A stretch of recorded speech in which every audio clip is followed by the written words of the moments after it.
Esta Y, conferencia comenzará a grabarse. y la idea es que pueda darles algunas bases, algunos tips que les permitan a ustedes habilitar esta metodología de trabajo para que le den continuidad a sus negocios y en la medida de lo posible, pues tratar de resolver las dudas que puedan traer.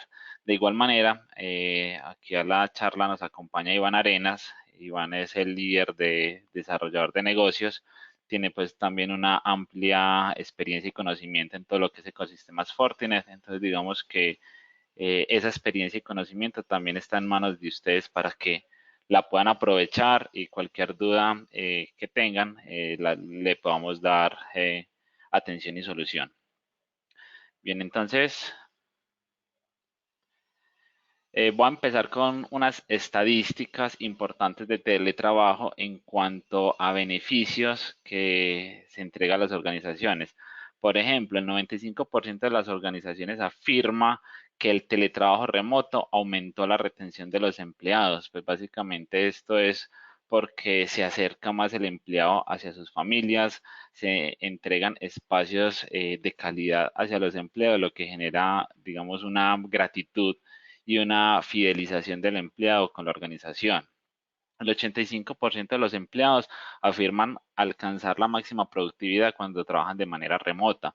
Digamos que en el día a día no es un secreto que el transporte, los desplazamientos, el café, el desayuno, la ida al baño, la conversada con el compañero y demás, pues a veces nos distraen de nuestro día a día y nuestra productividad. Entonces, es un indicador bastante interesante que creería uno que antes es al contrario, que las personas que están en teletrabajo pues bajan su productividad porque tienen más distracciones y son menos controlados, pero no, digamos que fuentes revelan, digamos que estos datos y estos indicadores. Y el 72,3 de los empleados trabajarán de manera remota al final del 2020. Digamos que esta es una estadística eh, basada pues en pronósticos donde nos dicen que ya, digamos, esto va a ser una modalidad real y actual en cómo las personas trabajarán en las diferentes organizaciones. Estos son otros de los posibles beneficios que se tienen tanto para los empleados como para las empresas. Por ejemplo, lo hablábamos anteriormente, la reducción en los tiempos de desplazamiento para los empleados, la flexibilidad del tiempo de trabajo, mejor equilibrio entre la vida laboral y personal y aumento de la productividad. Básicamente, esto va muy alineado a lo que es la retención del personal y a la fidelización de los mismos.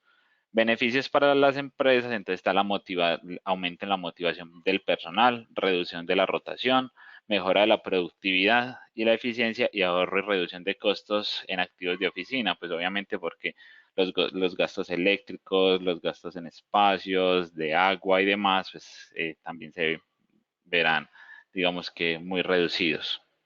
Vamos, esto era como para darles a ustedes unos beneficios que el teletrabajo trae y que van, digamos, denme un segundo, por favor.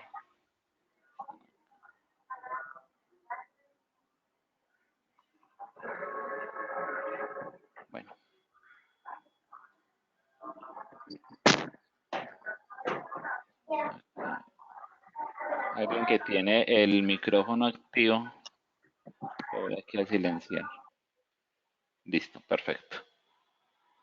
Bueno, qué pena ahí la interrupción. Bueno, entonces, el teletrabajo, una fuente de control en la fase de preparación para la gestión de crisis. Digamos que vimos algunas estadísticas que enmarcan el trabajo remoto como una herramienta más que todo para aumentar la producción, retener el personal y algunos beneficios administrativos.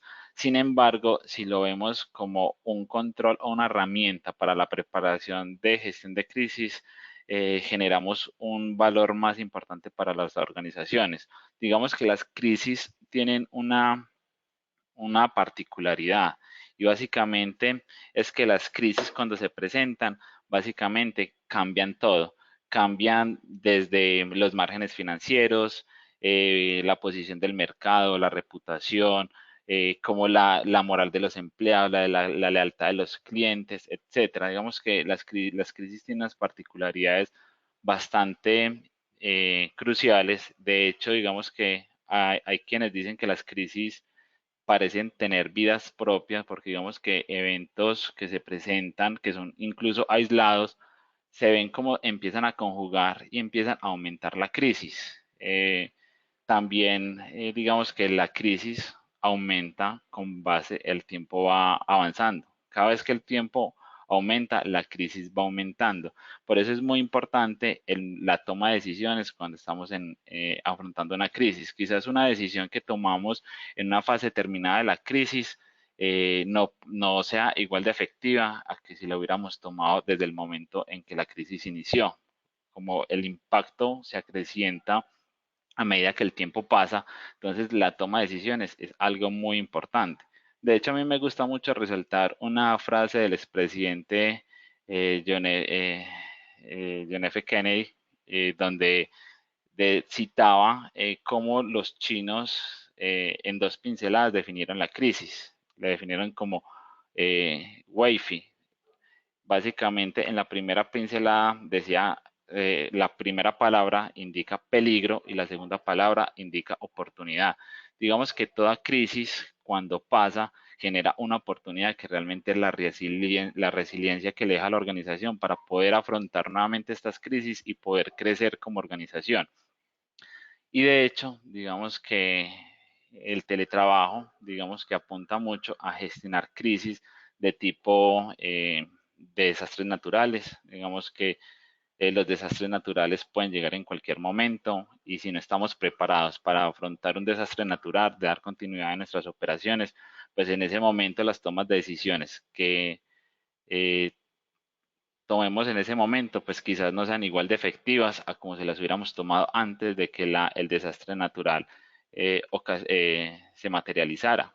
Está también, por ejemplo, hoy día, pues estamos todos sufriendo la pandemia mundial del COVID-19 o coronavirus.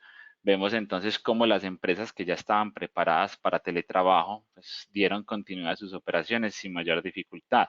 Empresas como Google, Microsoft, que ya digamos venían adoptando estas metodologías de trabajo. Sin embargo, para empresas que esto es un tema nuevo, que no venían trabajando, digamos que representa un reto muy importante porque nos debemos adaptar rápidamente a los cambios del entorno y tomar decisiones acertadas para no desaparecer del mercado, para poder acoplarnos a estos nuevos desafíos y dar continuidad a nuestros procesos.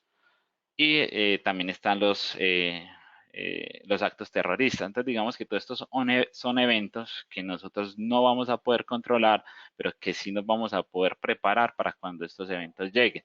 Y si ya estamos en ellos, es entonces tomar las acciones que nos permitan dar la continuidad en nuestras operaciones. Digamos que el tema de gestión de continuidad de negocios es un tema muy amplio, donde la gestión de la continuidad de las operaciones hace parte únicamente de un eslabón de la gestión de continuidad y básicamente apunta en que las personas puedan dar continuidad de sus funciones si no se cuenta con una sede administrativa o con un centro de concentración.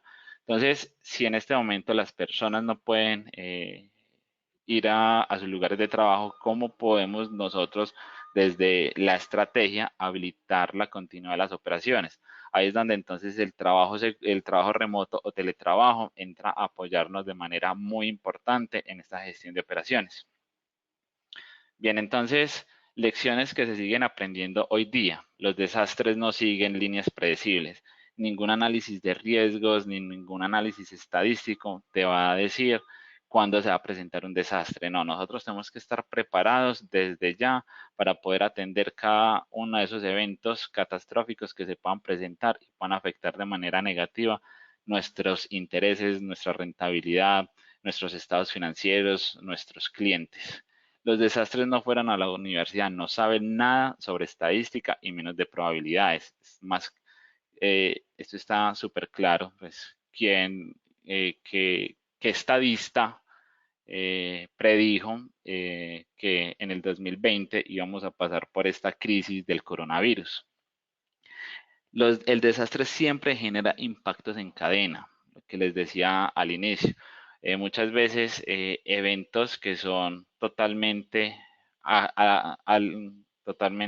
ajenos se conjugan y forman una crisis en cadena o unos eventos en cadena. Por ejemplo, en Medellín, en este momento lo estamos sufriendo. El tema de la contaminación ambiental y el tema del coronavirus, cómo se juntaron y generaron una crisis en cadena. La ocurrencia de un desastre de alto impacto que coincide en tiempo y lugar son presagio de nuestra indefensión y vulnerabilidad ante ellos. Es claro, o sea, si nosotros no estamos preparados frente a estos desastres, en el momento en que ocurran y nosotros estemos en esa zona de afectación, básicamente lo que va a quedar ahí es un presagio de nuestra falta de preparación y que realmente no estábamos listos para afrontar estos retos, estos desastres. Y no podemos detener los desastres, pero sí podemos disminuir su impacto. Eso es muy importante. Entonces, digamos que esto era más que todo unos slides para generar conciencia de que debemos empezar a actuar frente a todos estos cambios o todos estos eventos que son ajenos a nuestra gestión, nuestra estrategia ni nuestros análisis de riesgos, pues van a poder frenar lo que es un desastre natural. Pero sí podemos actuar para que cuando estos desastres ocurran, estas pandemias, poder dar continuidad a nuestros procesos, a nuestros negocios y tratar de que nuestro negocio se vea impactado en la menor medida posible. Bien, entonces, ya después de esta introducción, vamos a entrar en materia, los elementos básicos necesarios para nosotros poder habilitar lo que es un trabajo remoto. Entonces, mínimamente, o sea, básico, ¿qué necesitamos? Necesitamos, denme aquí un segundo, yo pongo. Necesitamos una computadora, pues obviamente no es un secreto que en esta era de transformación digital y digitalización de los servicios, pues todos los servicios o todos los procesos de negocio pues salen o se activan a través de una computadora. Entonces, obviamente seguimos necesitando una computadora para poder habilitar trabajo remoto. Una buena conexión a Internet. Es muy importante este tema de conexión a Internet porque de ello va a depender la experiencia del usuario y qué tan productivo pueda ser el colaborador en la ejecución de sus actividades. Importante, un concentrador de conexiones remotas. Es necesario poder tener un concentrador donde yo pueda agregar todos esos usuarios que se van a conectar de manera remota y de manera segura. Aplicaciones colaborativas, ya no vamos a tener entonces salas de reuniones, no vamos a tener el compañero al lado, entonces es muy importante poder tener todo tipo de aplicaciones colaborativas como Rainbow de Alcatel, como Office 365, G Suite, que nos permitan entonces dar continuidad a esas reuniones, a esos espacios que dan continuidad a nuestras operaciones. Incluso, digamos que hay un tema muy crítico cuando nosotros estamos habilitando trabajo remoto, que incluso lo vamos a ver ahora en la parte de riesgos, que nos puede llevar tranquilamente a crisis, y es el tema de mesa de ayuda y soporte. Resulta que cuando todos los usuarios están reunidos en un espacio físico, el soporte es muy fácil o no es muy fácil, digamos que es más viable ejecutarlo porque simplemente voy y atiendo al usuario que está en un espacio físico y ya están todos. ¿Qué pasa entonces cuando las personas tienen problemas de conexión a la VPN, cuando no tienen una aplicación operando como debe ser, cuando necesitan instalar una aplicación para dar continuidad a sus operaciones? Entonces, si no estamos apoyados con unas herramientas colaborativas, vamos entonces quizás a desatar una crisis eh, en otros lados. Un espacio de trabajo dedicado, pues preferiblemente, automotivación y disciplina y una rutina estricta. Digamos que estos son elementos básicos. Vemos que entonces tres elementos son más del ser y todos estos otros elementos son de la parte de TI o tecnológica, y eso que ahí no está concebida la parte de seguridad, porque esto es lo más básico que yo necesito para poder habilitar trabajo remoto. Sin embargo, esto me deja un montón de riesgos. Bueno, entonces, vamos a hablar de los escenarios bases para poder habilitar trabajo remoto. Entonces, este es el más básico, el más base y el que podemos habilitar de manera más rápida. Tenemos entonces un concentrador de conexiones remotas que lo vamos a llamar concentrador VPNs, donde tenemos acá entonces detrás del concentrador VPNs todos nuestros servicios administrativos y a través de Internet tenemos los diferentes colaboradores que se van a conectar a ese concentrador VPNs. ¿A través de qué? A través de un cliente que esté en cada una de sus computadoras o a cada una de sus PCs. Desde ahí entonces se levanta el túnel y empezamos a, a interactuar con los servicios de la organización. Cada uno de estos escenarios deja unos riesgos que más adelante vamos a revisar. Entonces es muy importante poder tener claro qué riesgos me deja un escenario y qué riesgos me deja otro escenario. Tenemos este otro escenario donde la conexión es directa desde un dispositivo de la empresa. Entonces, acá, digamos que tenemos, la empresa dispone de un dispositivo que es el que realiza la conexión VPN hacia el centro, hacia el concentrador y desde ahí es que se administra. Digamos que este método lo utilizan algunas organizaciones que ya dentro de su estrategia definieron emplear escenarios de teletrabajo porque se supone que la empresa debe apoyar y debe aprovisionar los elementos necesarios para que las empresas, para que los usuarios y los colaboradores puedan trabajar. Entonces, normalmente las organizaciones ponen este equipo, incluso a veces hasta asumen parte del costo de la conexión a internet del empleado y desde acá es que se levanta la VPN. Entonces, yo garantizo como organización de que la VPN desde este dispositivo esté siempre disponible, a diferencia de este escenario, que como el dispositivo si es corporativo, pues lo puedo hacer, pero si es un dispositivo propio, difícilmente yo voy a poder garantizar la disponibilidad de la VPN desde este dispositivo porque no es mío ni tengo controles sobre él. Entonces, por eso digamos que este es una modalidad que se ve bastante. Y está este otro escenario para trabajo remoto, donde ya se tiene un dispositivo de seguridad que no solo se encarga de levantar la conexión VPN hacia el concentrador, sino que se encarga de llevar la seguridad del centro de datos o de la sede administrativa al teletrabajador. Entonces, todas las políticas que se estructuren en el perímetro automáticamente van al teletrabajador, permitiendo entonces minimizar una gran cantidad de riesgos que vamos a ver a continuación. ¿Dudas con lo que llevamos hasta el momento? Bueno, entonces, Vamos bien, vamos bien. perfecto.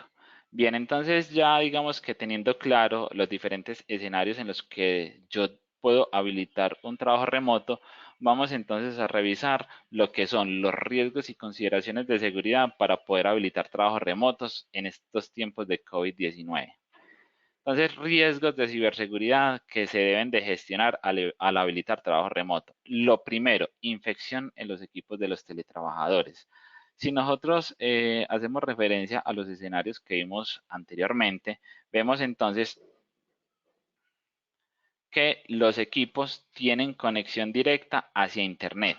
Al tener conexión directa hacia Internet, entonces pueden ser o pueden estar en riesgo si interactúan con sitios malintencionados, con correos de phishing, etcétera. Entonces, es un tema que tenemos que tener muy presentes en que este equipo tiene una probabilidad más alta en quedar contagiado porque no tiene un perímetro de seguridad que lo esté protegiendo, está únicamente con los controles de seguridad que pueda tener la estación.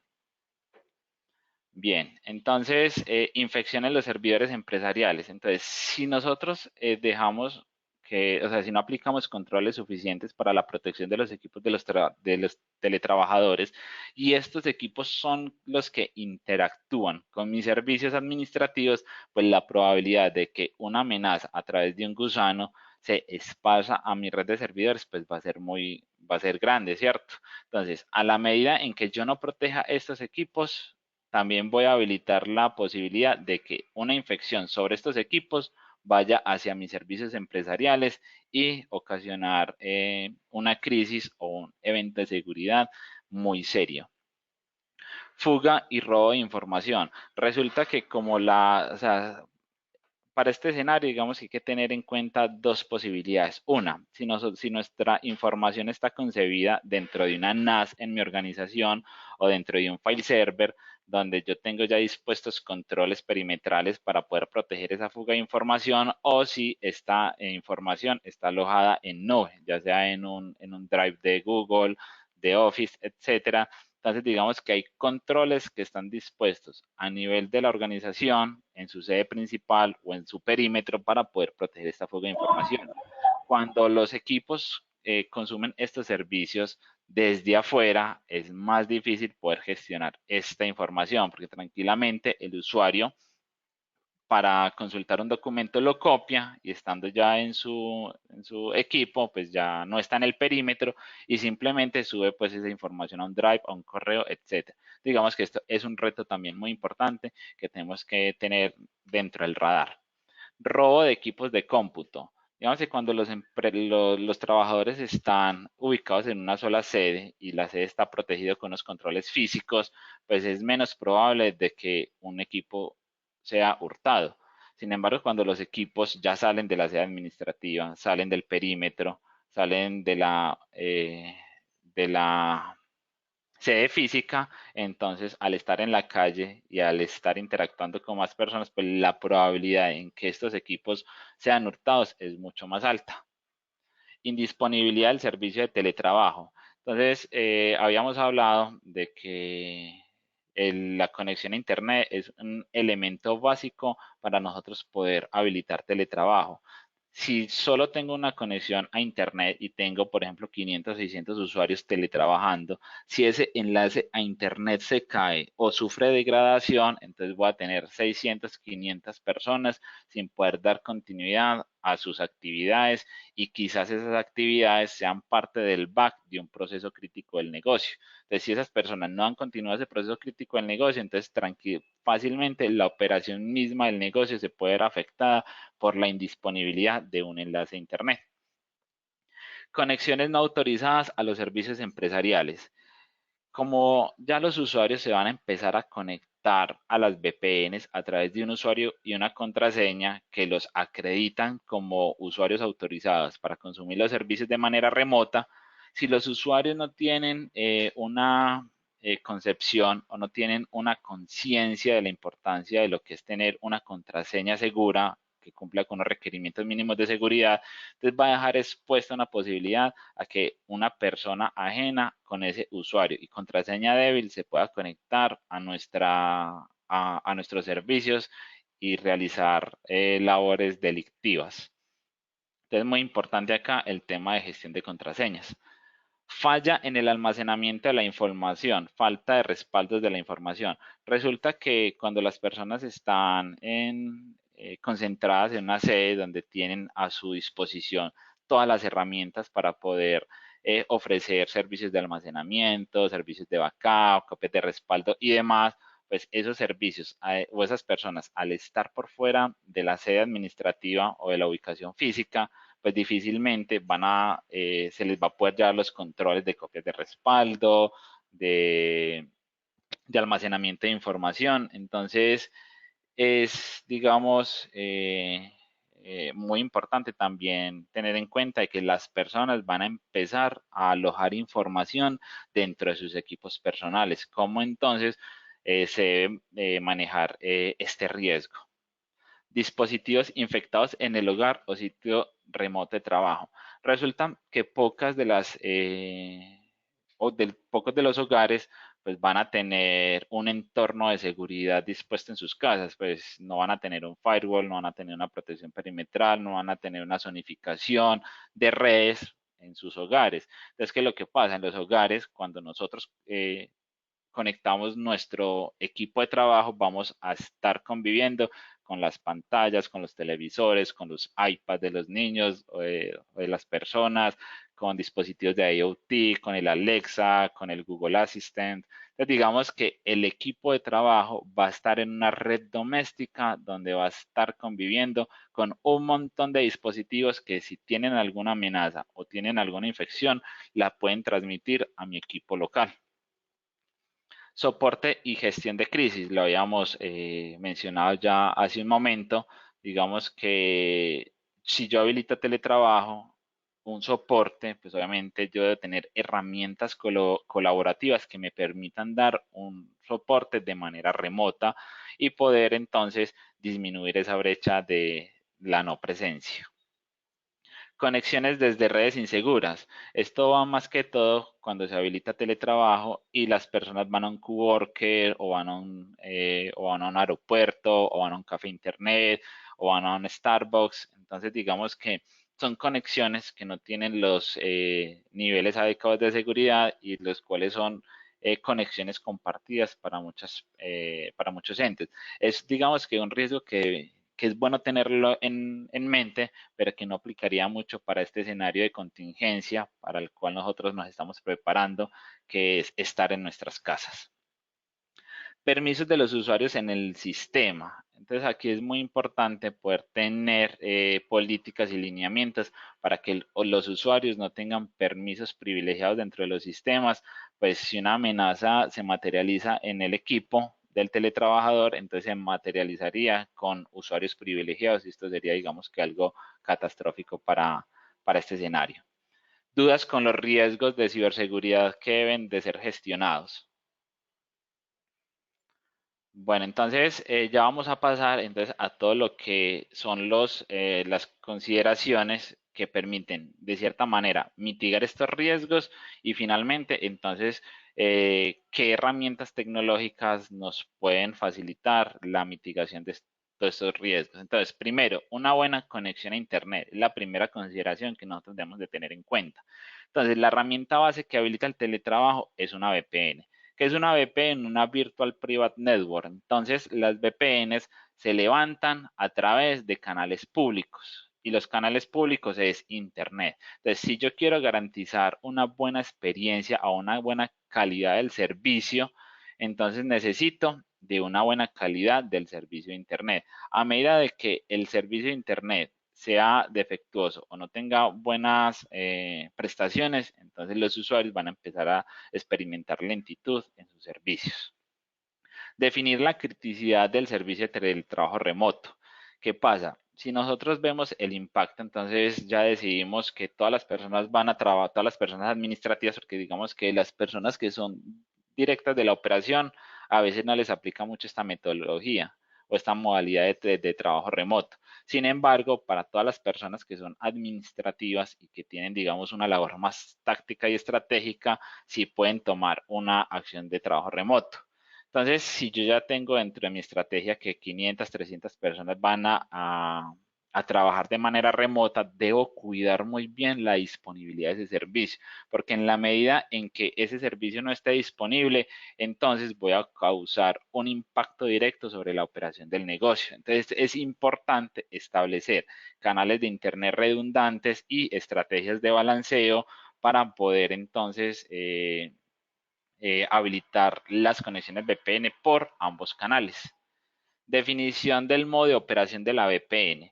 Esto es muy importante. Digamos que nosotros podemos definir dos modos de operación en la VPN que habilita el trabajo remoto. Uno es que todo el tráfico que se genere desde el teletrabajador vaya al centro de datos. Digamos que esto tiene algunos beneficios y es que como todo el tráfico va hacia el concentrador, en el concentrador yo puedo habilitar políticas de seguridad donde defina si tiene permitido ir a Internet o no tiene permitido ir a Internet o a unos sitios sí o a otros sitios no y conservar de alguna manera los perfiles de navegación que se tienen. ¿Qué pasa con esto? Entonces, si los usuarios empiezan a navegar en YouTube, en streaming, en páginas que tengan alto consumo de datos, entonces todo ese tráfico va a llegar al concentrador afectando los enlaces por donde yo expongo el servicio de Internet o el servicio de VPN, perdón. Entonces, digamos que aunque es una muy buena opción para nosotros poder garantizar ciertos niveles de seguridad, a nivel de disponibilidad, digamos que no es una alternativa tan buena. Porque como va a tener que procesar todo el tráfico, van a necesitar canales de Internet demasiado grandes para poder atender esas necesidades. O si entonces voy a definir que solo el tráfico de los servicios van a ir al concentrador. Entonces defino, listo, todo el tráfico que va hacia Internet, Google, Facebook, YouTube y demás, va a ir a través de la conexión de Internet de cada uno de los teletrabajadores. Y solo el tráfico que viaje hacia los servicios administrativos o hacia los servicios que yo voy a prestar para dar continuidad a las operaciones van a llegar hacia el concentrador. Entonces, esto disminuye en gran medida el consumo de datos sobre el enlace de Internet, pero me deja unos riesgos residuales que no voy a atender, que ya vamos a mirar de qué manera los podemos solventar. Tengo una consulta. Sí, claro. Cuando hablas de balanceo, FortiGate, ¿cómo nos puede apoyar en ese tema? Por ejemplo, te voy a dar un ejemplo. Yo tengo 4 enlaces de Internet y pues precisamente estamos pensando pues cómo hacer para poder balancear ese tráfico de entrada. Si yo tengo yo tengo un FortiGate 900, ¿él tiene algún servicio exclusivo para eso o tenemos que comprar otro dispositivo? Jesús, qué buena pregunta esa. Digamos que FortiGate ofrece temas de balanceo. Él ofrece básicamente dos balanceos. Uno que es internamente hacia servidores, pero este es más un tema, se llama Server Load Balancing, que es para balancear carga de servidores, que no nos aplicaría para este escenario. Y la otra es SD-WAN.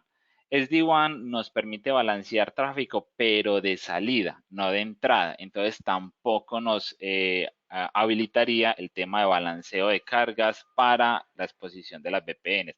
Si tú lo que necesitas es aprovechar esos 4 enlaces para la navegación interna de tu organización, perfecto, te sirve. Pero si lo que No, necesitas realmente nosotros ya es tenemos configurado SD-WAN, lo que necesitamos es, digamos, haciendo el ejemplo de entrada. exacto, de entrada, entonces sí necesitamos soluciones GLB, que son Global Load Balancing. Entonces ahí sí, digamos que el FortiGate no tiene ese alcance, pero dentro del ecosistema Fortinet, pues sí tenemos lo que son los FortiADCs, que me permiten habilitar esas medidas de contingencia. Buenos días, habla Wilder. Mira, una estrategia también muy importante para el tema de definir pues un buen, digamos, para aprovechar bien los canales, es definir VLANs, o sea, una VLAN de navegación, una VLAN para las VPNs, otra VLAN para las publicaciones. Y así de esa manera delimitamos el ancho de banda en cada uno de estos segmentos. Willer, sí, qué buen aporte. Digamos que una de las maneras también muy óptimas de poder gestionar estos enlaces es a través de políticas de calidad de servicio o de traffic shaping.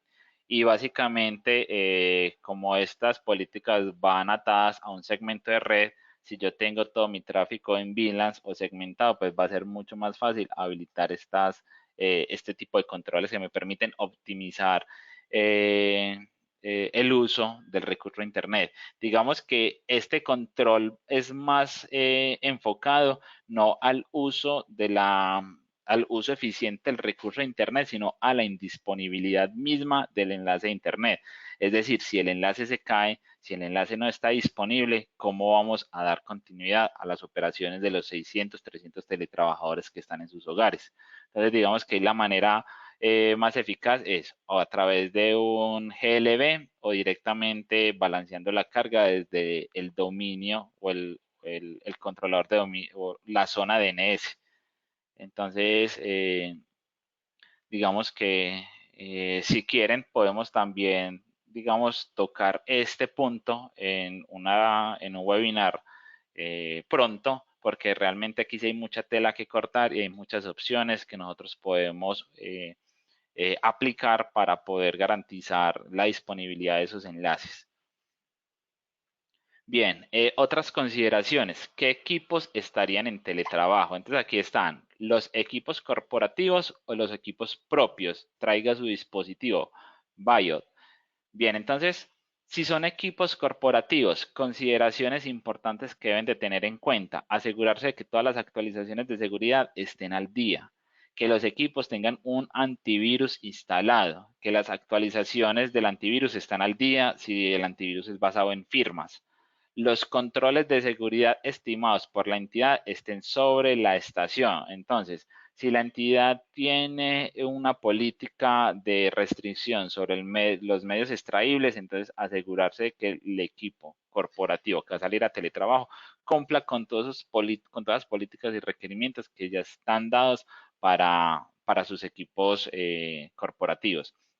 Y los discos duros se encuentren cifrados. Digamos que este es un control muy importante cuando el equipo va a estar en movimiento. Sin embargo, como aquí el equipo va a estar en los hogares, porque la idea es que las personas no se muevan, entonces digamos que es un control al que le podemos hacer una renuncia de manera, o sea, inicialmente. Sin embargo, cuando toda esta crisis pase, recuerden lo que yo les dije. Crisis trae consigo siempre una oportunidad. Entonces, esto nos va a dejar unas lecciones aprendidas y nos va a dejar, digamos que, una madurez muy importante en muchos aspectos. En el aspecto de teletrabajo, quizás entonces demos una alternativa importante para poder aumentar la productividad, para mantener la fidelidad de los empleados y demás. Entonces, en esos escenarios, entonces sí tenemos que empezar a fortalecer y a madurar más los escenarios de los controles asociados a teletrabajo. Y para los equipos propios, los que son propios de cada usuario, ¿qué recomendaciones se tienen? Entonces, primero, realizar una revisión de los equipos. Es decir, que un encargado de TI por lo menos valide cada uno de los equipos que se van a conectar a los servicios de la empresa y validen que el sistema operativo sea legal y no esté corriendo bajo sistemas craqueados. ¿Qué es lo que pasa? Primero, hay por temas legales, pues como estamos en temas de negocios, pues usar software ilegal pues no está permitido. Y segundo, porque los sistemas craqueados los hacen los crackers y los crackers lo que hacen es emplear metodologías de ingeniería inversa para descifrar las aplicaciones, violar los controles de seguridad e inyectar malware. Entonces, prácticamente todo sistema operativo que esté craqueado por debajo ya está comprometido. Que no se hayan corrido activadores de licencia o keygen. Resulta que los keygen también los desarrollan los crackers. Entonces, toda aplicación que se le haya roto su seguridad, pues por debajo va a estar comprometida y va a exponer un riesgo para la organización. Entonces, muy importante, que los equipos sean legales y no tengan software ilegal. Digamos que eso a nivel corporativo pues suena muy obvio, pero cuando uno tiene sus equipos personales y los formatean, que normalmente los equipos personales se formatean muy regularmente, porque como constantemente están navegando en internet y no tienen los controles adecuados, entonces se contaminan muy fácil y las personas los formatean muy regularmente. Y resulta que al soporte técnico o a la entidad que van allá para que se los formatee, si normalmente o regularmente les instalan los sistemas operativos violentados. Entonces es muy importante tener eso en consideración. Y lo mismo de arriba, asegurarse de que las actualizaciones estén al día, que el equipo tenga un antivirus instalado y que las actualizaciones del equipo estén al día. César, una pregunta, qué pena con el slide anterior. ¿Cómo saber si a un sistema operativo le han corrido un keygen? La manera más fácil y más rápida, porque obviamente uno a nivel de los eventos del sistema, pues lo puede ver, pero realmente sería algo muy dispendioso y aquí lo que necesitamos es agilidad. La manera más fácil es mirar en programas y características qué software tiene instalado y uno ahí ve entonces qué software del que está instalado pues no tiene una licencia GPU o no tiene una licencia libre. Y entonces ya uno va al software y mira la licencia y ahí uno se da cuenta si fue craqueado o no fue craqueado o ahí uno mira o preguntándole a la persona, mira, aquí está este software, ¿usted lo compró o cómo lo instaló? Porque es la manera más rápida de usted ir a programas y características, ver qué software tiene instalados y identificar cómo fue que se le adquirió la licencia a ese software. porque si hay formas, pues a través de imágenes forenses, donde uno en una línea de tiempo mira la actividad de instalación de aplicaciones y demás, pero es algo muy dispendioso, que para la agilidad que requiere en este momento los negocios, pues no es algo eh, muy adecuado, o sea, no es algo que fácil de implementar. Ok, Bueno, gracias. listo. Generación de conciencia y políticas, muy importante. Digamos que estos son los 7 pilares importantes que tenemos que tener en cuenta. Primero, gestionar los roles. Resulta que las personas cuando están en cada una de las empresas, pues tienen unos roles y responsabilidades, y estos roles y responsabilidades están asociados a un perfilamiento de las aplicaciones o los servicios, ¿cierto? Entonces, cuando nosotros vamos a teletrabajar, es muy importante que esos roles y responsabilidades se mantengan. Entonces, normalmente, cuando uno establece una VPN, en la VPN define algo que se llama el tráfico de cifrado o el dominio de encripción, ¿cierto? Que son los permisos que esa persona o ese usuario va a tener una vez se conecte. Entonces, él va a tener permisos a estas redes, a estas redes y a estas redes. Entonces es muy importante poder definir todos esos roles y perfiles a nivel de VPNs para que cuando el usuario se conecta pueda tener acceso a una red, a otra red o a otra red, y a nivel de políticas garantizar que esos privilegios fueron llevados al teletrabajador cuando no está en la sede administrativa. Control de dispositivos, lo vimos anteriormente. Es muy importante poder generar una política donde se defina unas condiciones en las cuales un dispositivo que no es corporativo puede ingresar a consumir los servicios, que es preso que tablets que tengan violentada su seguridad, iPads que tengan violentada, digamos que también su seguridad, dispositivos que no estén actualizados, que no tengan antivirus y demás, pues no puedan ingresar a los recursos de la empresa a nivel de VPNs. Protección contra código malicioso. Digamos que esto ya es un tema commodity en las estrategias de seguridad, pero es algo que no se puede dejar por fuera. Entonces, todos los equipos deben de tener una protección contra código malicioso. Monitorear el tráfico de red, muy importante. Yo debo estar monitoreando el tráfico de red, revisando si a partir de esas conexiones VPN remotas se pueden estar materializando algún tipo de ataque. Por ejemplo, si un usuario no, si un delincuente informático o un usuario que no está autorizado está intentando autenticarse repetidamente con unas credenciales y que realmente pues no está autorizado, o si una persona está generando tráfico malicioso hacia nuestros servicios, o si el equipo está contaminado y ese malware que está ya infectado en el equipo eh, está intentando infectar nuestra granja de servidores. Conexiones seguras, importante. VPNs es nuestro gran aliado para poder habilitar teletrabajo, y es quien me puede habilitar este tema de conexiones seguras. Redactar una política de seguridad.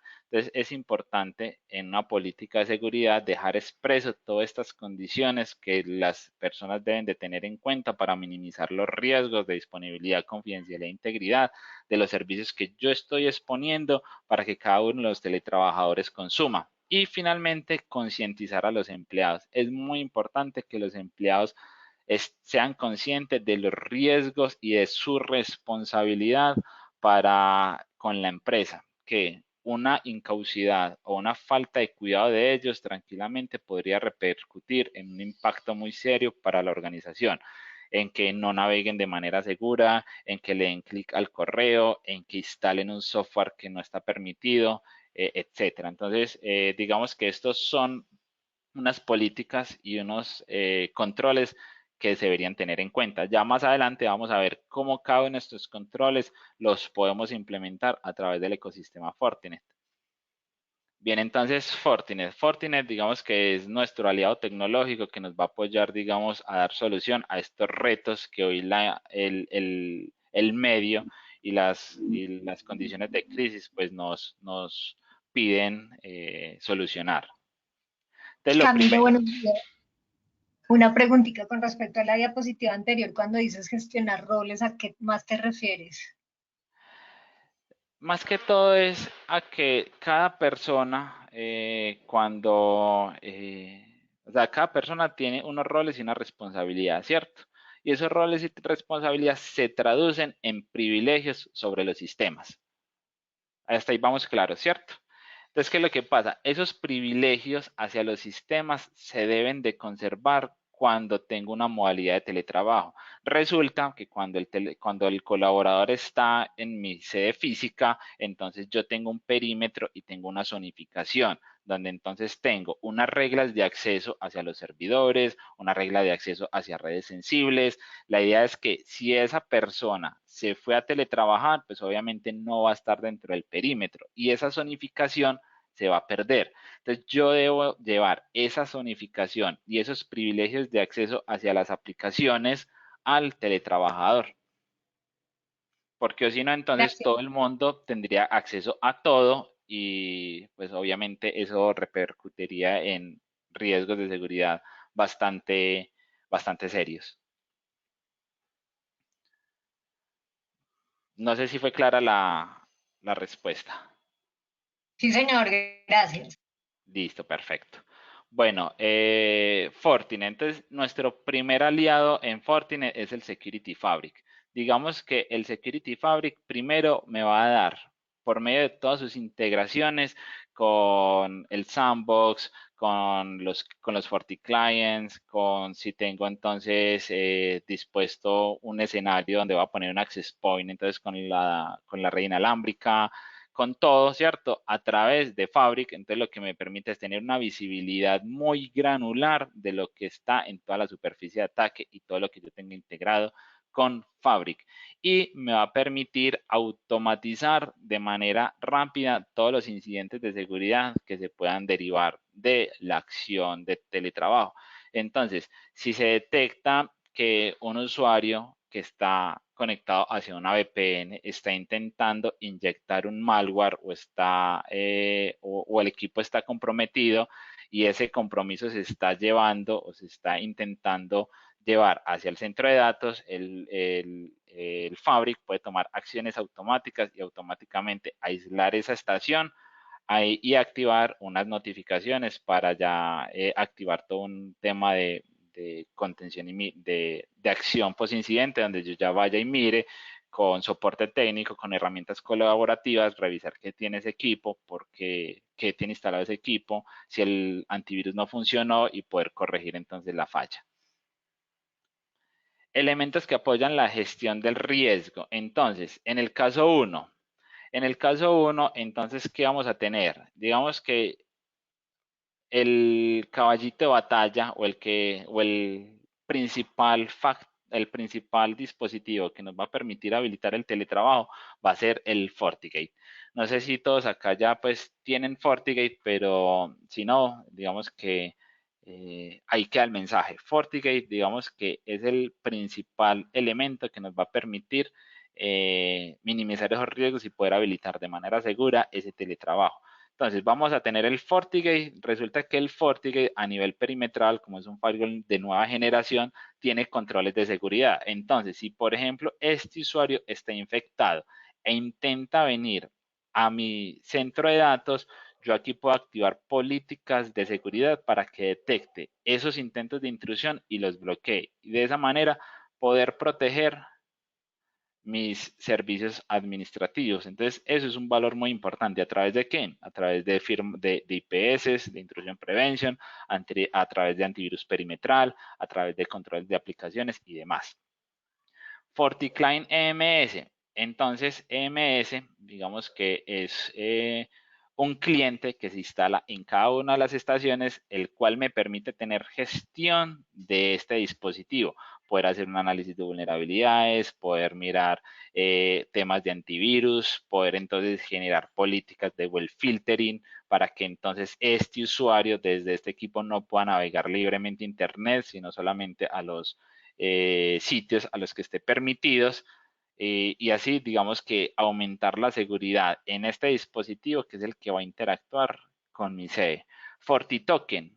Importante, resulta que como todas las personas se van a estar conectando a través de VPN y la autenticación a través de la VPN es un usuario y contraseña que lo acredita como usuario autorizado para poder ingresar a la VPN, si ese usuario y contraseña por incaucidad del usuario no se cumplen o no cumplen con buenas políticas de seguridad, entonces va a ser muy fácil de que un atacante se robe esas contraseñas y pueda establecer una conexión VPN y afectar la seguridad de mis servicios. FortiToken, entonces, es una alternativa muy adecuada que se puede instalar o se puede aprovisionar directamente desde el FortiGate para habilitar un doble factor de autenticación. Entonces, el doble factor de autenticación yo se lo entrego a la persona que está autorizada. Entonces, es un password de un solo uso y que cambia con el tiempo. Entonces, de esta manera podemos fortalecer fuertemente esas conexiones a esas VPNs, porque digamos que cuando yo estoy gestionando 10 usuarios por VPN, realmente el reto no es tan grande, porque yo a esos usuarios sí les puedo obligar y les puedo hacer auditoría de una gestión de contraseñas, pero cuando ya tengo 20, 30, 50, 100, 200 usuarios, el riesgo se me acrecienta a medida de, o sea, a más usuarios, mayor la probabilidad del riesgo.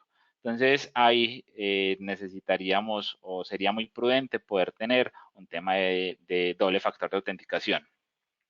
Y FortiCASB básicamente es cuando yo los servicios de file system, de almacenamiento y de información no lo tengo directamente sobre mi perímetro, sino que lo tengo sobre nube. CASB lo que me permite es conservar esas políticas de seguridad en las soluciones de nube. Entonces, digamos que este ecosistema me permite poder minimizar los riesgos asociados a este escenario. En el caso 2, entonces en el caso 2, digamos que tenemos el mismo ecosistema, pero sale lo que es FortiAP y FortiManager.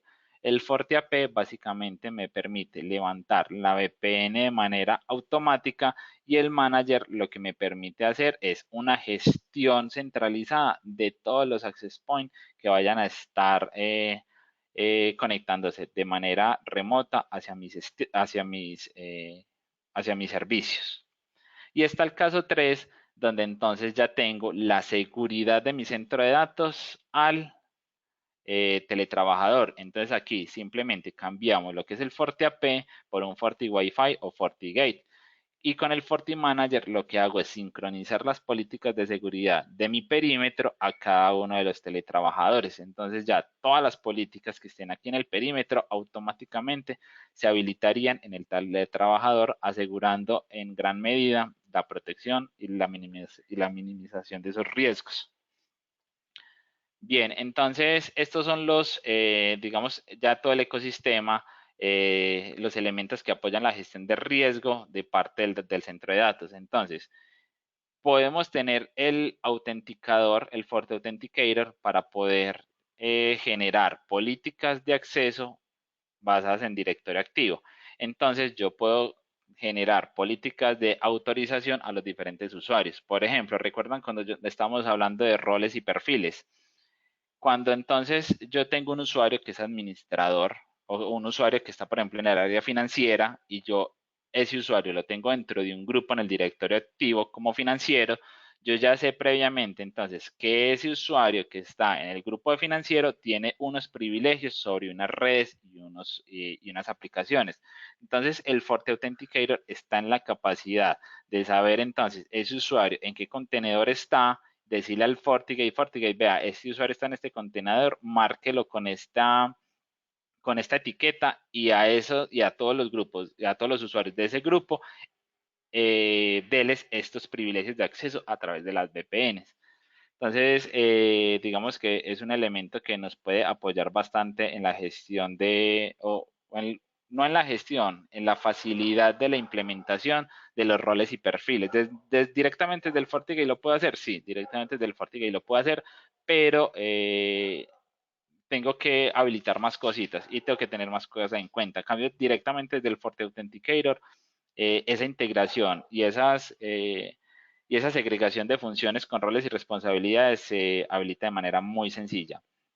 FortiClient EMS, para poder gestionar de manera centralizada todos los FortiClient que van a tener que van a estar en cada uno de los equipos que se van a conectar a mis servicios a través de VPNs. Entonces, desde acá yo puedo empezar a gestionar cada uno de estos equipos de manera individual. Y lo que es FortiCien, FortiAnalyzer y FortiManager para poder tener mejor visibilidad y respuesta frente a cualquier incidente que se pueda materializar. En resumen, recuerdan que estábamos viendo los 7 pilares de seguridad. Entonces, para gestionar roles, ¿quién es mi amigo? FortiGate, FortiAuthenticator y FortiToken. Para control de dispositivos, ¿quién es mi amigo? FortiClient MS. Para proteger contra códigos maliciosos, FortiClient MS y aquí vuelve y aparece FortiGate. Ahí de pronto no lo puse. Monitorear el tráfico de red. Entonces está FortiGate, FortiAnalyzer y FortiSIEM. Y para conexiones seguras está FortiGate. Entonces miren que la base siempre va a ser el FortiGate. Y ya el resto, digamos que son elementos que me van a permitir a mí gestionar de manera más eficiente cada uno de esos riesgos que visualizamos en slide previos. Y ya finalmente, digamos que esto sí ya es más enmarcado a lo que es una gestión de seguridad de la información, es redactar la política de seguridad y concientizar a los empleados. Digamos que ningún control tecnológico pues me haría esto. Sí me podría apoyar, por ejemplo, como la Cyber Academy y algunos servicios que desde Gama se pueden prestar, pues apoyan, digamos que esta gestión.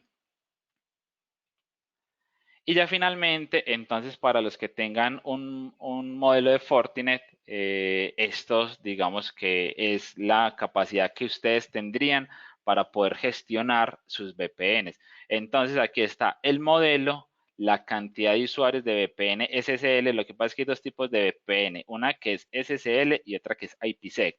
Digamos que a nivel de seguridad son lo mismo, ¿cierto?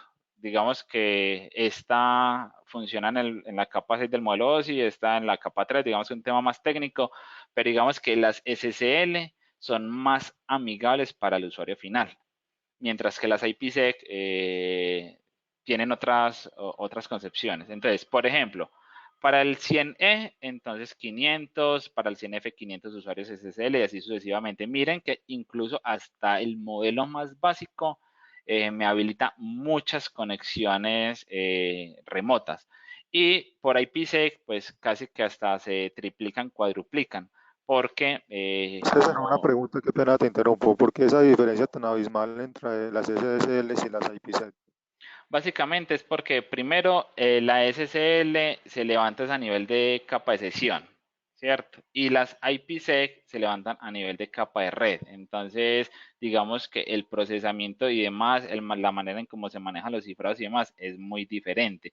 Y esta habilita algo que se llama un proxy web en el Fortinet. Entonces consume mucho más recursos porque usted ya a través de un explorador web puede empezar a interactuar con los diferentes sistemas.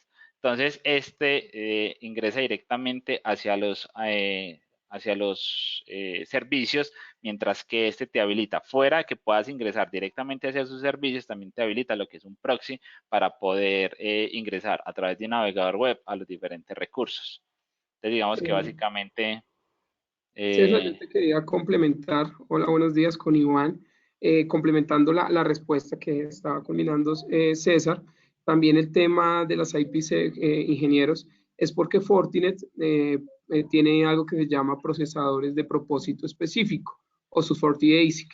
¿Sí? Esos procesadores sirven para acelerar tráficos de distintas features y uno de los features es en las VPNs IPsec. Entonces, esos procesadores se dedican a acelerar mucho más el tema de conexiones VPNs sin que se vaya todo a la CPU. Entonces, por eso es también la diferencia tan abismal en temas de conexión, porque tienen procesadores muy fuertes de propósito dedicado. No solo queman la CPU y la memoria, sino unos chips dedicados para eso.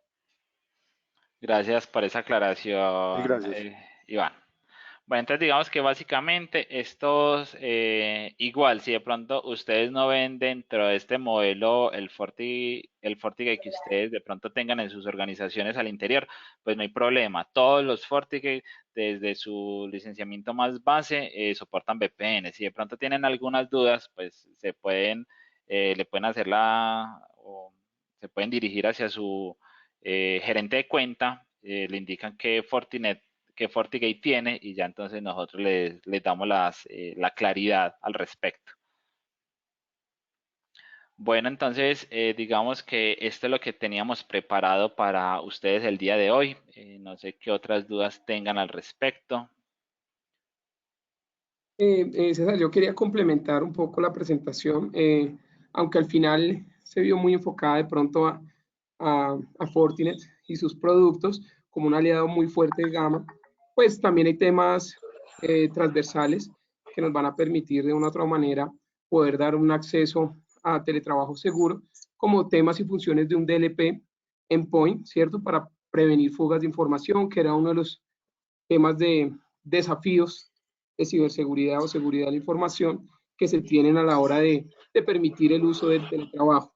Entonces, temas de DLP, lo que nos contaba el ingeniero César de los anti-malware, ¿cierto? Para la protección de virus, porque sabemos que cuando nos vamos al teletrabajo, entramos a un mundo o a un entorno totalmente hostil, lleno de amenazas, pues porque nos conectamos desde cualquier parte del mundo, nuestra casa, centros comerciales. Entonces también es bueno culturizar a las personas o a las personas que vayan a tomar este teletrabajo en temas de el apoyo en las políticas de ciberseguridad o seguridad de la información de nuestra compañía y asimismo empezar a adoptar hoy en crisis o en tiempos de crisis, a buscar dentro del plan de las políticas de seguridad, que casi lo dejamos al final, el tema y adopción correcta de teletrabajo.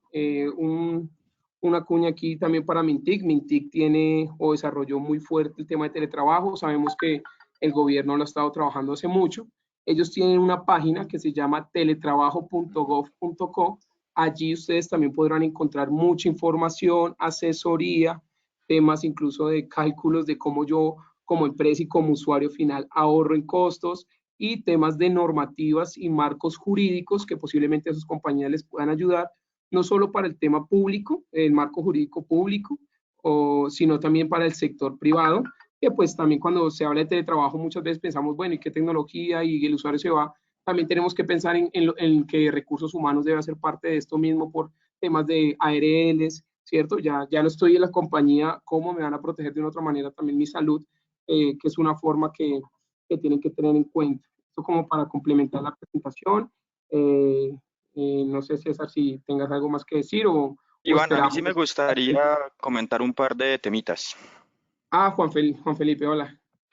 Hola, Iván, ¿cómo estás? Un par de temitas rápidos. Básicamente me gustaría complementar en la presentación a uno de nuestros clientes, básicamente que estaba preocupado por su disponibilidad tanto de los canales como por la disponibilidad también de su ancho de banda en los diferentes enlaces que él tiene. Y me gustaría de un poquito desde el punto de vista de un poquito más de la ingeniería explicar básicamente cómo se puede lograr algo, porque yo creo que en ese momento todos los ingenieros que están acá conectados les preocupa también muchísimo esto, que es el tema de su capacidad para poder conectar teletrabajadores y lo mismo también si llega a fallar o básicamente cómo pueden tener algún tipo de redundancia en estas conexiones. Y desde ahí hay que entender básicamente las VPNs. Las VPN son de dos tipos también, unas que se hacen entre dos equipos, que son las VPN sitio-sitio, que se hacen entre, en este caso, dos equipos FortiGate. Ahí si tenemos varios enlaces, podríamos llegar a sumarizar esos enlaces y tener continuidad de negocio si alguno de nuestros enlaces falla. Y la otra es la concepción, básicamente, es cuando tengo teletrabajadores conectados por un cliente, ¿cierto? En este caso, la conexión se hace punto a punto desde estos clientes hacia estos dispositivos concentradores VPN. Digamos que ahí el balanceo no es posible porque se hace básicamente punto a punto. ¿Qué se puede lograr y qué les doy yo también como una recomendación cuando estén haciendo sus deployments a nivel de VPN? Si tienen varios enlaces de internet, pueden colocar diferentes clientes en diferentes enlaces, pero nunca vayan a configurar también sus clientes de VPNs utilizando una dirección IP específica, porque si les falla ese canal de internet, van a perder toda esa conectividad exterior. Utilicen más bien un nombre de dominio, ¿cierto? Un nombre basado en un DNS, ¿cierto? Que les permita hacer cambios a ustedes muy rápidos para tener esa continuidad de negocio, ¿sí? Y lo otro también es otra manera de poder tener teletrabajo con nuestros productos Fortinet, ¿cierto? Que es el tema de los AP remotos, ¿cierto? Con el tema de los AP remotos, que son básicamente nuestros productos también en dispositivos Access Points, ustedes pueden con un dispositivo de estos poder llevar hacia un teletrabajador de una manera muy sencilla toda la parte inalámbrica, ¿cierto? Desplegar la red inalámbrica corporativa dentro de un hogar que esté alguna persona conectada, cualquier persona, y tener las mismas políticas de seguridad y filtrado que pueden llegar a tener dentro de la organización, que es como un producto, digamos, adicional. Para todos, la presentación y posiblemente también el video, el registro de la charla se les va a compartir. No se preocupen, entonces nosotros vamos a compartirla, Dios mediante, si es posible hoy o mañana, para compartirla con todos ustedes y pues obviamente las personas que tampoco lograron asistir, vamos también a compartir esto. No sé si alguien tenga alguna pregunta adicional o quiera hacernos otra pregunta con respecto a este tema tan importante hoy en día. Sí, buenas tardes, Iván. Harold Navarro, ¿cómo estás? Hola, Harold, ¿cómo vas? Bien, bien. Una consulta pues, que tenemos, o una inquietud que tenemos en la corporación es que, ¿cómo hacemos para calcular, por ejemplo, los recursos que consume una conexión VPN SSL? Para poder así mismo poder estimar si lo que tenemos actualmente pues, nos va a cubrir las necesidades que tenemos, porque pues, día a día nos ha ido incrementando pues, las solicitudes de teletrabajo. Primero empezamos con 50, luego que otros 50, ya luego 100 y que ya ahora otros 100 más y así vamos a ir creciendo. Entonces, pues hablando pues, con la gerencia me dijo, Harold, ¿cómo podemos calcular ese tema? Entonces yo, bueno, obviamente me ingresé por Command Line, revisando pues cómo está la CPU y el proceso en sí de SSL que se sube cuando se tiene el servicio arriba, pues uno por ahí puede mirar pues lo que está consumiendo en el momento, pero no sé si haya alguna forma de más o menos calcular cada cliente cuánto promedio se me puede consumir. Ingeniero, exactamente, pues digamos que exista de pronto una fórmula, no hay, ¿sí? Lo que se puede hacer es, correcto lo que tú estás haciendo, se puede hacer una prueba de error en el sentido de conectar a un usuario, 2, 3 o 10, de pronto en múltiples de 10 que nos quede más fácil, 10 usuarios conectados y haciendo uso de la VPN, o sea, consumiendo y enviando tráfico sobre la misma, ¿sí? Entrar al CLI como le estás haciendo, de igual forma, entrar al CLI y ver ese proceso, cuánto está consumiendo de promedio de toda la CPU, y así empezar a estimar que si 10 VPNs consumen el 0,5% del actual CPU, 20 van a ser el 1, 30 tanto, y así nos vamos a poder, digamos, acomodar a que nuestro actual firewall va a soportar todas las VPNs. También tener en cuenta, dependiendo de qué quieren hacer con las VPNs, si quieren que de igual forma cuando el usuario esté en teletrabajo, funcione como si estuviera local. ¿Qué quiere decir? Que todo el internet que vayan a consumir, que vaya hasta su oficina principal, a la corporación, y salga por el internet de la corporación, o van a hacer algo que se llama el split. Todo lo que es internet, Facebook, YouTube, lo que ustedes tienen, o la mayoría tienen bloqueado, lo van a permitir porque están utilizando el internet de sus casas y solo los servicios de la compañía van a usar. Si son así, dependiendo del modo, uno también puede decir, bueno, ya pues obviamente todo el mundo se va para teletrabajo, quiere decir que la oficina está más vacía, quiere decir que el firewall no está tan recargado. ¿Por qué? Porque no hay tráfico de filtrado web, no hay tráfico de antivirus, temas así, solamente es cuando empiecen a conectarse los de teletrabajo. Entonces, todas esas CPU o memoria que hoy están consumiendo, posiblemente también baje casi, esperamos que un 30%, que va a ser del uso de sus VPNs. Yo, en recomendación, en consideración, lo que tiene la mayoría de clientes a hoy, les va a aguantar las conexiones que el datasheet les dice, les va a dar una buena conexión. Si por X o Y razón de pronto se empiezan a ver cortos, no duden en contactarnos para nosotros poder apoyarlos de alguna manera, ¿sí? Para poder con ustedes y de la mano de ustedes poder hacer cualquier estrategia que sea necesario incluso si podemos, si estamos en la posibilidad de prestar equipos de nuestro stock para solo el tema de VPNs, no duden en apoyarse. Obviamente contacten a su account manager o a su gerente de cuenta de Gama Ingenieros para empezar a ver caso por caso, pero tienen todo nuestro apoyo. Espero haya contestado tu pregunta, Harold. Sí, y qué buen aporte ese, Iván. Digamos que sí hay un alto índice de probabilidad que el dispositivo que tienen hoy día, si les aguanta la operación normal en sus oficinas o en sus corporaciones, pues también vaya a aguantar la carga de los teletrabajadores. Sin embargo, digamos que hay uno de los recursos más importantes que hay que cuidar es el uso del Internet. Pasa lo mismo, pues ya los usuarios no van a estar entre las sedes principales, sino que van a estar en casa, en cada uno de sus hogares. Entonces también el consumo de navegación pues también tiende a bajar. Sin embargo, mi recomendación es también toquen en la puerta a sus ISPs y díganle, venga, ¿qué posibilidad hay de tener una ampliación bajo demanda? Que no vaya a ser entonces que ustedes empiecen a habilitar teletrabajadores y empiecen a habilitar y lo que se quede colgado sean los recursos de Internet, sobre todo si los file server o los NAS están dentro de la corporación, porque eso sí consume demasiado datos y cuando los usuarios están al interior de la corporación, pues lo consumen a nivel de LAN, pero cuando ya están por fuera, lo van a consumir a nivel de WAN. Entonces, de pronto, sí explorar esa posibilidad con sus ISPs de, venga, es posible en este momento de crisis que yo pueda ampliar mis canales de comunicaciones a partir de demanda. O sea, si yo te hago una llamada y te digo, tengo 20 megas, amplíeme a 50 que me estoy quedando cortico y estoy experimentando indisponibilidad en mis procesos de negocio, tengan esa alternativa y lo puedan hacer. Entonces, digamos que también es una recomendación y una buena práctica que podrían tener en cuenta.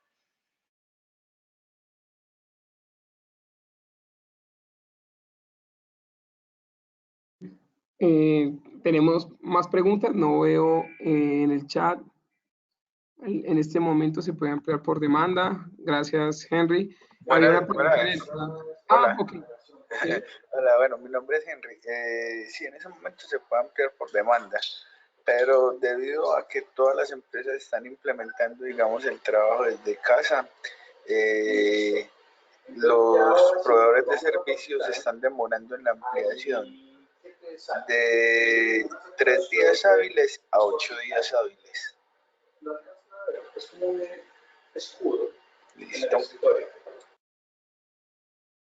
Gracias, ingeniero, por el Por ese aporte. aporte de una vez para que entonces tengan en cuenta esa variable dentro de su panorama. Ya saben entonces que posiblemente se les vaya a demorar mucho la ampliación, entonces la idea es o tomar decisiones y ampliarlos desde ya durante este mes, 2 meses y asumir ese costo o asumir el riesgo de pronto de que se vayan a quedar corticos y posiblemente interrupción en los procesos, pero digamos que es un tema más de manejo y de hacer renuncias o de asumir pues la responsabilidad y ampliar los enlaces. Sin embargo, sí es importante primero hacer un análisis a conciencia del uso de esos enlaces, porque si los enlaces están disponibles, pues la idea es utilizarlos y habilitar los servicios sobre eso que ya está disponible y no incurrir en sobrecostos.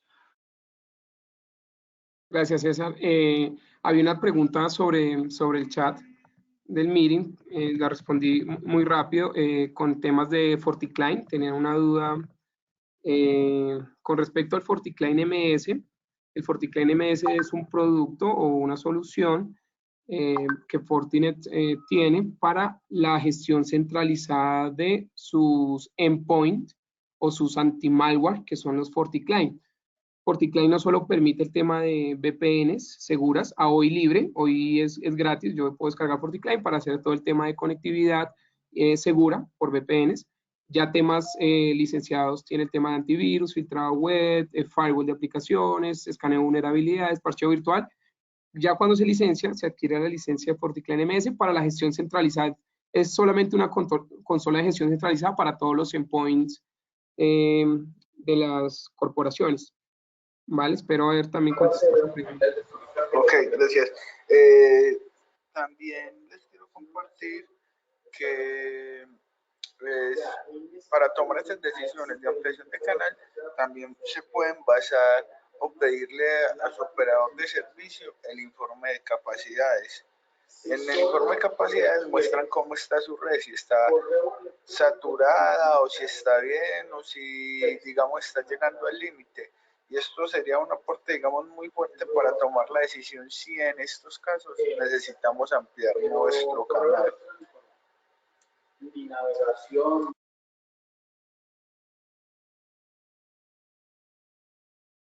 Gracias ahí por ese aporte. Nos quedan 9 minuticos de preguntas. Si alguien tiene alguna duda adicional que quiera o algo que quieran compartir con nosotros, bienvenida. Una pregunta. Habla Carlos Martín Álvarez. ¿Me oyen? Escuchamos, ingeniero Carlos. Va básicamente hacia los AP remotos que alguna vez hablamos en la oficina. Estos están, cuando yo se los entrego a un cliente o a una oficina y construyen automáticamente la VPN, ¿esta VPN es tipo IPsec? Hay formas de configurarla, pero por defecto, sí, señores, es una VPN IPsec.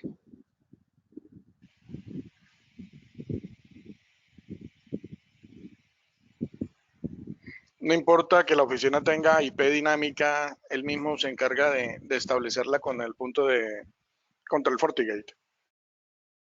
Sí, señor, son unos productos especiales que son, digamos, diseñados para este tipo de entornos, digamos, que se piensa mucho de pronto para un gerente o algo que viaja mucho, tiene que ir a hoteles y eso, entonces él siempre lleva su aparatico, se conecta, irradia inalámbrica, su computador se conecta y ya tiene acceso a la oficina, pero todo lo hace automático el dispositivo, no importa si es dinámico la IP. Por defecto, la idea es que sea dinámico, como los internet de la casa, entonces la idea es conectarlo al módem de la casa, que el usuario lo conecta al módem de la casa, él irradia su SSID, el computador se conecta, ya tiene acceso a la oficina, con los permisos, obviamente, y políticas de seguridad que apliquemos en el firewall para los accesos a lo que requiera consumir basado en su rol.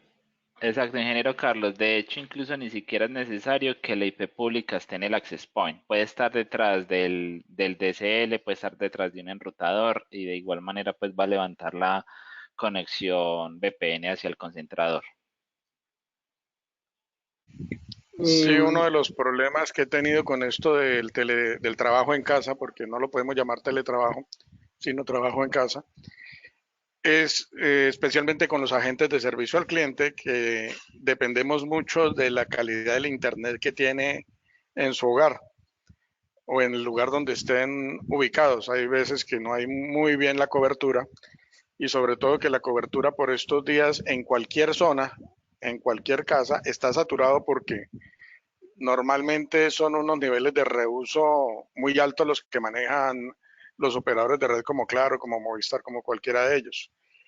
Dentro de esas malas experiencias está eso, el tema de la calidad. No he encontrado herramientas que me ayuden a monitorear desde mi origen la calidad del internet de cada casa, saber en cuáles sí y en cuáles no. Es muy complejo. No sé si ustedes conozcan algún tipo de herramienta que me pueda ayudar desde el origen, no desde la casa, porque pues ese es otro tema. Ok, ingeniero, gracias por compartir esa experiencia. Sí, claro, el tema de la fidelidad del canal de Internet Home, ¿cierto? Pues es uno de los parámetros, lo comentaba el ingeniero César, que tienen que estar, digamos, bien para que funcionen bien las conexiones. Dependemos obviamente de ese canal. Otras estrategias que usan es mucho el modem o conexión móvil, ¿cierto? Que ahí tiende a ser incluso más rápida que el canal o el ancho de banda que contratamos en la casa, que es una de las opciones que se puede utilizar como backup. Y el tema del monitoreo, ingeniero, no te diría, o sea, desde el origen es complejo, es más con el service provider o el proveedor de servicios que nos tiene que, pues digamos, de una u otra manera garantizar ese monitoreo. Es difícil porque, pues, digamos, el proveedor de servicio te va a pedir, bueno, y qué dirección, es complejo, yo creo que es complejo ellos nos entreguen esa información del ancho de banda del canal, a menos de que posiblemente sea contratado por la compañía.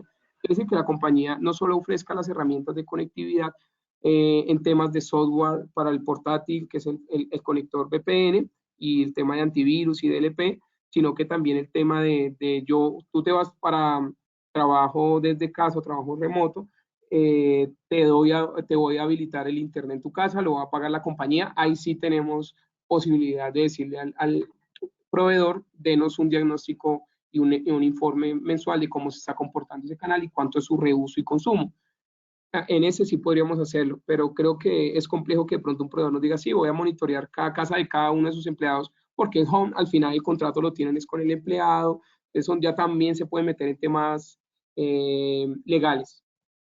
Ingeniero, de pronto, o sea, sí hay una alternativa, pero administrativamente tiene un costo y un esfuerzo muy alto, porque digamos que cuando uno está configurando la VPN, normalmente ya pues a nivel técnico, uno lo que hace es definir unos pools o unos rangos de IPs a los cuales se les va a entregar esas conexiones. Entonces, como ese IP es cambiante y siempre cada cliente que se conecta tiene una IP diferente, difícilmente vamos a poder censar esa IP, que uno a través de, por ejemplo, protocolos ICMP como PIN, uno sí podría mirar el tiempo de respuesta de ese cliente, pero como es cambiante, entonces se dificulta. Hay uno que tendría que hacer, crear un túnel de conexión por cada usuario y que a ese usuario siempre se le entregue la misma IP. Entonces, digamos que es un tema que se puede hacer, pero que administrativamente pues se vuelve una carga muy, muy, muy pesada, porque tendrías que por cada usuario hacer una gestión de un túnel, de unas políticas y demás, y se vuelve muy, muy, muy pesado, pero es una alternativa pues que está. Bueno, muchas gracias a todos, gracias por las preguntas, por las personas que participaron. Espero les haya sido de mucha información, claridad el tema. Importante, cualquier cosa nos pueden contactar a Gama Ingenieros a través del correo comercial @gamaingenieros.com, donde pueden comunicar con nosotros y allí podrán recibir mayor información para todo este tema y toda esta crisis que hoy estamos viviendo. Nos tenemos que dejar, tenemos que seguir en otros temas, y muchas gracias a todos y nos estaremos hablando. Hasta una próxima. Muchas gracias. Muchas gracias a todos, que estén muy bien. Feliz tardes para todos. Muchas gracias, muy amables.